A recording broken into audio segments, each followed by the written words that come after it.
So yan, magandang araw sa ating lahat. Again, this is Engineer Jom Digia and welcome back to my channel. So sa video na to, ay ating pag-aaralan ng patungkol sa depreciation. So under ito ng subject na Engineering Economy.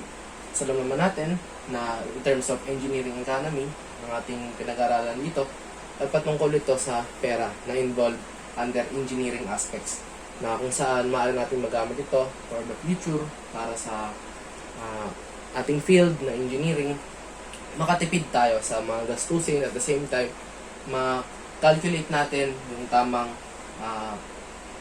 paglalaanan ng pera o budget sa isang engineering na project. So, first, let's define depreciation. So, depreciation is the decrease in value of physical properties with the passage of time. So, sa madaling salita, ito guys, yung pagbaba ng halaga ng isang property o isang bagay for a certain period of time. Example nga is car, computer, refrigerator, or etc. Kung ano mang gamit na nag-depreciate, parang cellphone. Sabihin natin, ngayon 2021, uso yung mga smartphone na mabibilis. 120 Hz, yung mga ganun na refresh rate. Pero as time goes by, yung bilis na yon is nagiging mababa yung value nun sa mga susunod na panahon. Nagaya nga ng example natin ng car, ng computer, refrigerator, etc. Yung kotse, maaaring yung bumili ka ng kotse ngayon, mataas ang halaga niya, sa mga susunod na panahon, mababa na siya, or talagang napaglumaan na ng panahon. Kumbaga, computer and other physical properties na meron ang tao. So, there are methods of depreciation. Sa video na to guys, introduce ko lang muna sa inyo yung patungkol sa straight line. Sa mga next videos na aking i-upload, discuss natin itong 2, 3, 4, 5, 6, itong natitirang 5. Unahin natin yung straight line method. Pero, pakilala ko muna sa inyo yung methods ng depreciation. Una nga sinabi ko, yung straight line method, pinaka-basic na technique or method na ginagamit under depreciation. Pangalawa, yung sinking fund method or SFM. Pangatlo is declining balance method or DBM. Pang-apat is double declining balance method or DDBM. Pang-lima is sum of the years digit method or SYDM. At pang-anim is service output method or SOM. So itong mga to is may mga certain calculator techniques din siya na pwede nyong may apply sa mga certain topics na to upang mas madali kayo makapag-solve ng mga following problems under these methods. Pero, sabi ko nga sa inyo, unahin natin yung discuss yung straight line method sa mga succeeding videos na itong natitirang 5. Okay, so let's start with straight line method of depreciation.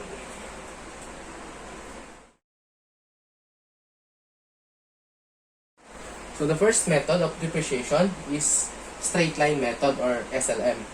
SLM assumes uniform annual depreciation. It is the most extensively used method of depreciation because of its simplicity. From the root word itself, annual depreciation, meaning yearly ang pagbaba ng value ng isang property. So meron tayong mga certain formulas na ginagamit under straight line method or SLM. We have D is equals to C sub O minus C sub L over L. We have D sub N is equals to N times D. We have C sub N is equals to C sub O minus D sub N. And we have D sub N, yung D na malaki, is equals to N multiplied by the quantity of C sub O minus C sub L over L. So, where yung L natin guys is useful life of property in years. Okay? Yung lifespan mismo ng iyong property. Okay? Useful life, sabihin yung mga panahon na siya ay nagamit. Next is the original cost, yung C sub O natin. Ito yon. Ito yung halaga ng bagay o ng property sa umpisa. Okay, na ginamit mo siya. Original cost. Yun. C sub L, value at the end of life. For example, cellphone. Bumili ka ng cellphone. Siyempre, may original cost yon. After 5 years, yung cellphone mo na yon, pag nasira, yung value nun, yung tinatawag natin C sub L. End of life kasi matatapos na yung buhay ng property. Okay? Yung D na maliit is the annual cost of depreciation. So, itong mga to guys, binabanggit naman niya sa problem, or kung hindi man, meron tayong mga formulas upang ma-obtain yung mga yan. We have also C sub N, yung C na malaki, sub N, book value at the end of N years. So, meron tayong original cost, di ba? Meron tayong value at the end of the life. So, ito pag nasira na, pag nag-end na yung buhay. Itong C sub N, kapag tinatanong sa problem, sa pangatlong taon, ano yung book value niya? Yun yung C sub N na tinatawag. Meaning, doon sa C sub N na yun, hindi pa nasisira yung bagay o property. Okay? Hindi pa nag-end yung life niya. Tinatanong lang sa problem is, ano yung book value ng property with regards to the N years na binigay sa'yo. And then we have D sub N, yung D na malaki, sub N, depreciation up to age N years. So, binibigay din sa problem yan. Kapag N years, hinihingi sa'yo is depreciation, D sub N yun. Okay, D na malaki, sub N. So, these are the formulas. So, upang mas maunawaan natin ang straight line method, mag-solve tayo ng dalawang problem under this method. So, let's go. Let's solve for following problems in straight line method of depreciation. So, for problem number 1, we have a machine has an initial cost of 100,000 pesos and a salvage value of 15,000 pesos after 10 years. Find the depreciation rate as percentage of initial cost using straight line method or SLM. Okay, so solution, siyempre, lista muna natin yung given. Given natin, yung CO natin, yung initial cost natin is 100,000. Next, ano pa? Given pa tayo na C sub L, salvage value. But at the end of the life, 15,000 nung machine na yon. Okay, ano pang given natin? Meron tayong useful life na 10 years. Okay? Ang tinatanong is depreciation rate as percentage ng initial cost. So, meaning, D over C sub O. Okay? And ang unknown natin. Okay? Solution. So, D is C sub O minus C sub L over L. Okay? So, alam naman natin yung unknown natin, diba? Burahin ko na to. Substitute. C sub O natin, we have 100,000 pesos minus C sub L, salvage value mo is 15,000 pesos over useful life ng property mo na 10 years. Makuha mo yung D, okay, 8,500. Yun yung annual cost of depreciation mo. Okay, so hinihingi is ratio ng annual cost ng depreciation over the initial cost. Substitute. So we have D over C sub O is equals to 8,500 over C sub O mo, balik ka dito. Okay? So therefore, as you solve for this value,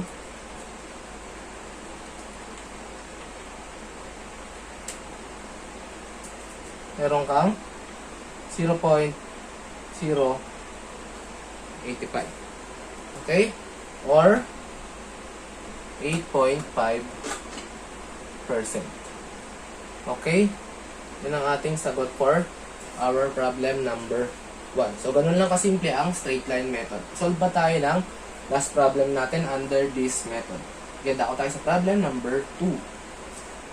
So, problem number 2, we have calculate the depreciated value after 6 years of a 10,000 pesos machine having a useful life of 10 years and a salvage value of 10% of its original cost at that time. Use straight line method. Okay, so given muna. Given natin dyan. So, depreciated value after 6 years ang hihingi. Meron kang 10,000 pesos machine. So, yun ay yung CO, C sub O natin. 10,000 pesos. Okay? May useful life siya na 10 years. Okay? May salvage value siya na 10% ng its original cost. Okay? Salvage value, 10% ng original cost at that time. Kung hinihingi, required depreciated value. So, C sub 6 ang hinihingi or book value after 6 years. Alam naman natin na ba yun yung C sub N natin. Pero yung N natin yan ay yung 6. Kasi 6 years siya. Okay? Solve natin. We have, okay, hinihingi sa'yo ulit is depreciated value after 6 years. So, syempre, involved yan ng iyong D sub N. Diba naman natin ang D sub N is equals to N times D. Ang formula naman ng D, diba, where D is equals to CO minus CL over L. Okay?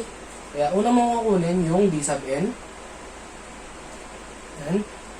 So, N times the quantity C sub O minus C sub L over L.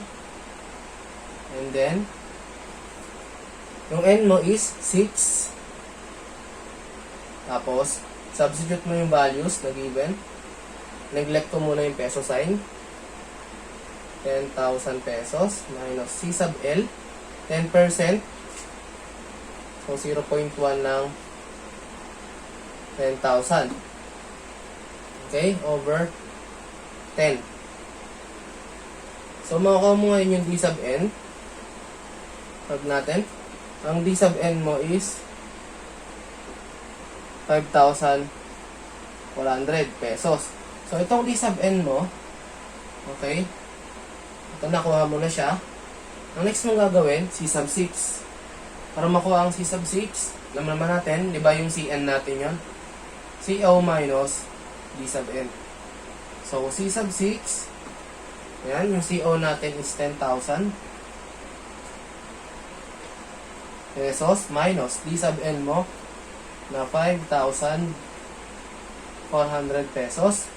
Makukuha mo dyan na value ng iyong C sub 6, 4,600 pesos. Yan ang value ng iyong machine. Okay? After 6 years. So, ganun lang kasimple ang straight line method ng ating depreciation under engineering economy na subject. So, nawa may natutunan kayo under this method. So, next method na ating pag-aaralan is patungkol sa sinking fund method. So, stay tuned for the next video. Maraming salamat. This is Engineer John Divia. God bless us all.